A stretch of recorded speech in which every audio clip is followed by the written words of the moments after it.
सुप्रभात। मैं जगेंद्राणा।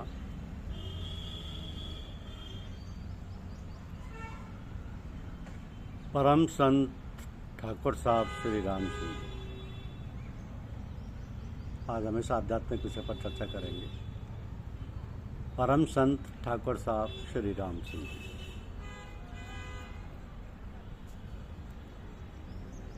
आध्यात्म के दुर्लभ मूल्यों के ग्रस्त जीवन में सहज ही साकार करने वाले महात्मा श्री रामचंद्र उर्फ लाला जी महाराज के एक शिष्य ठाकुर राम सिंह जी के नाम से राजस्थान में साधकों के मध्य ख्याति लब्ध हो चुकी है।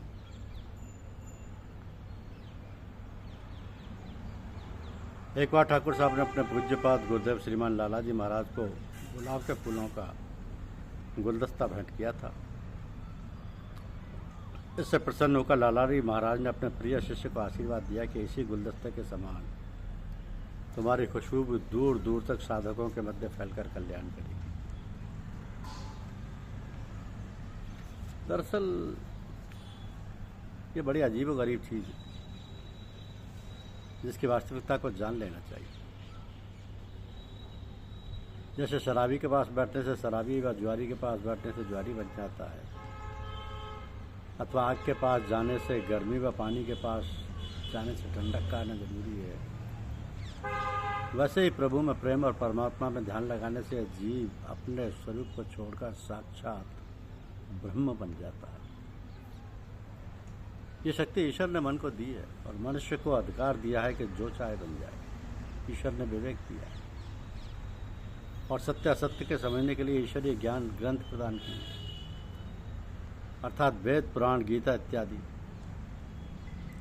और अवतार पैगंबर बलि बारंबार उपदेश करने को भेजता रहता है, जो भक्ति और ज्ञान के सत्य उपदेशों को अनुभव करके उनका अमल करते हैं, दूसरों को बतलाने के लिए तैयार रहते हैं।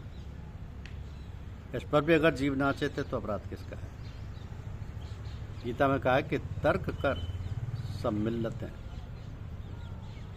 ले मुझ अकेले की पना पर मेरा जिम्मा है। अर्जुन तेरा बेड़ा पार है, त्याग कर संसार को आते हैं मेरी छाँव में, डाल देते हैं परे वे डोरी मेरे पाँव में। जो भगवान को अपने प्रेमी की डोरी से बांध लेते हैं, भगवान उनका रथ खुद ही चलाते हैं, अर्थात उनके सारे काम स्वयं करते हैं। हे सखा अर्जुन नहीं तुझसे कभी नारे हुए, साथ साए की तरह हैं चक्र को धारे हुए। प्रेम की डोरी से तुमने बांध कर काबू किया, हाँकते हैं रथ तुम्हारा प्रेम के मारे हुए। अब यह संसार क्या है इसको भी समझ लेना चाहिए, नहीं तो भूल हो जाने का संदेह रहेगा। संसार रुपया पैसा स्त्री घर और मकान नहीं है, बल्कि ईश्वर को भूल जाने और माया को ही सब कुछ समझ लेने को संसार कहते हैं। और ऐसे विचार के मनुष्य को काफिर कहते हैं। जो संसार को ही सब कुछ समझे वो काफिर है, और जो ईश्वर ही को सब कुछ समझे वो मोमिनिया भक्त है। तो भक्त भगवान के पास सदा वैकुंठ में रहते हैं और अभक्त संसारी व नरकगामी होते हैं। ऐसा शास्त्र वेद पुराण सबका मत है। इसलिए अगर सदा का सुख और वैकुंठ चाहते हो तो आदर्श जीवन व्यतीत करो और इस जन्म में ही वैकुंठ का निवास करो। ये भगवत प्रेमियों के सिवाय दूसरों के लिए नहीं है। वैकुंठ कहते हैं बेकुंठा या बेगम होने को। जिसके हृदय में कुंठा ना हो वो हमेशा वैकुंठवासी है। जो अपने दिल को कभी नहीं दुखाता वो वैकुंठ में ही रहता है। जो जितना और जितने समय तक अपने दिल को नहीं दुखाता वो उतने ही समय तक वैकुंठ में निवास करता है। तो दिल किसका नहीं दुखता, ये सवाल पैदा होता है। जो अपने को कर्ता धर्ता समझता है उसको खुशी और रंज दोनों होंगे।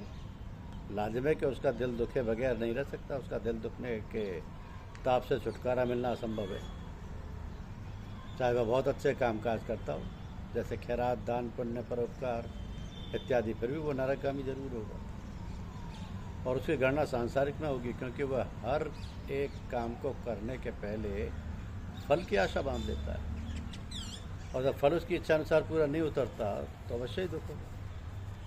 तो फल की आशा अपने ख्याल के मुताबिक बांध दी जाती है। एस्टिमेट अपने फर्जी तखमीने को कहा जाता है, जिसमें हमेशा गलती और कमी बेशी का होना लाजमी है।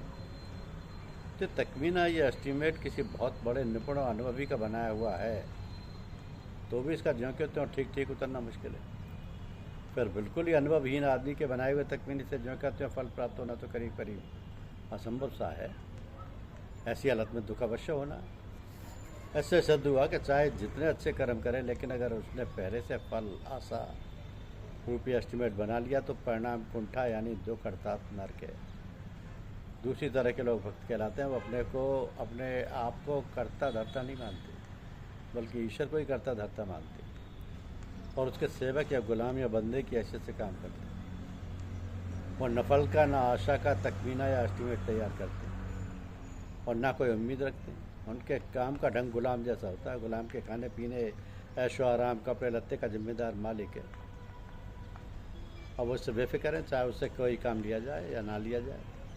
उसके पेट की रोटी बेफिक्र मौजूद है।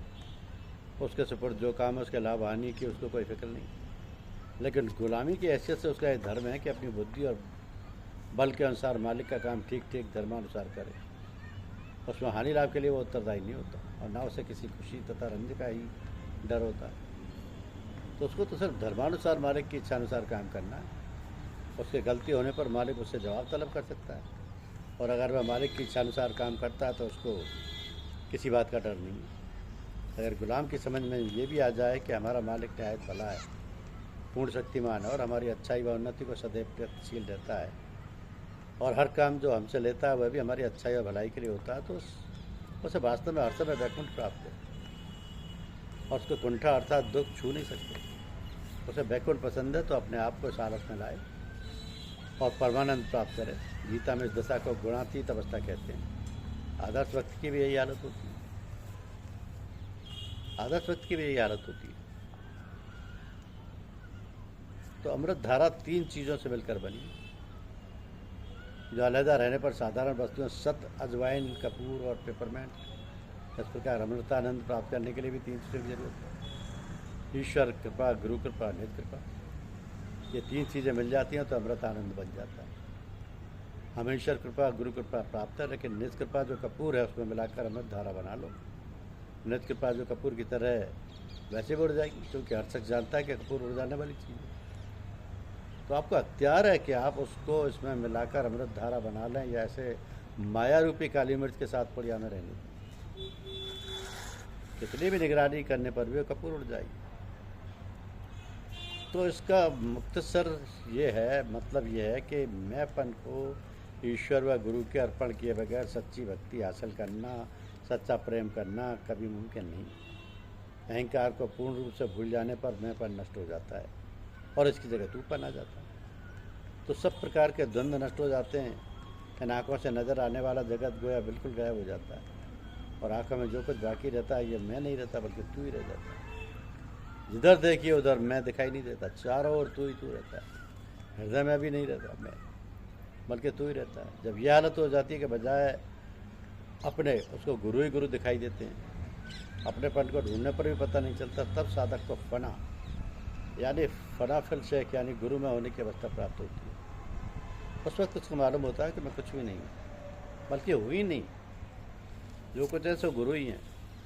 हर चीज़ बाद साधक को तो अपना शरीर ही देखने में ऐसा मालूम होने लगता है कि सब हाथ पैर आँख कान वगैरह सब गुरुदेव के हैं, वैसे ही हो गए, उसी के नहीं। दूसरे तक को ऐसा मालूम होने लगता है कि गुरु की और उसकी शक्ल एक सी हो गई।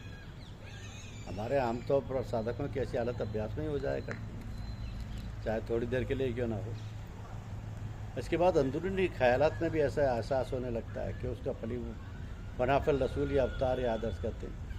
और जब यही हालत अंतरात्मा तक उतर जाती है तो उसको फनाफी अल्लाह या ईश्वर में कहते हैं। इसका मतलब यह है कि स्थूल शरीर, सूक्ष्म शरीर और कारण शरीर के टूटने की हालत के ये विवेचनात्मक नाम है।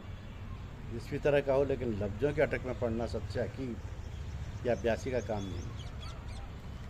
कर्मयोग, भक्ति योग और ज्ञान योग तीनों को सार लेकर महात्माओं का अदम जीव के उद्धार के लिए एक सरल आसान तरीका किया गया, जिसको संत मत कहते हैं। संत मत कहते हैं। तो संत मत में कर्म, भक्ति, उपासना, ज्ञान सब अपनी जगह रखे गए हैं। महापुरुषों को हमारा कोटि से धन्यवाद है। इनको भिन्न भिन्न भाषाओं में ये सब चीज़ें सिखाई जाती हैं। कुरूद हम जिन्स बहम जिन्स परवाज कबूतर बाज वबाज। कहते हैं कि एक तरह के पक्षी आपस में इकट्ठे उड़ते हैं, कबूतर कबूतरों के साथ और बाज बाजों के साथ। इसी तरह हमारा सिलसिला चलता है। धन्यवाद।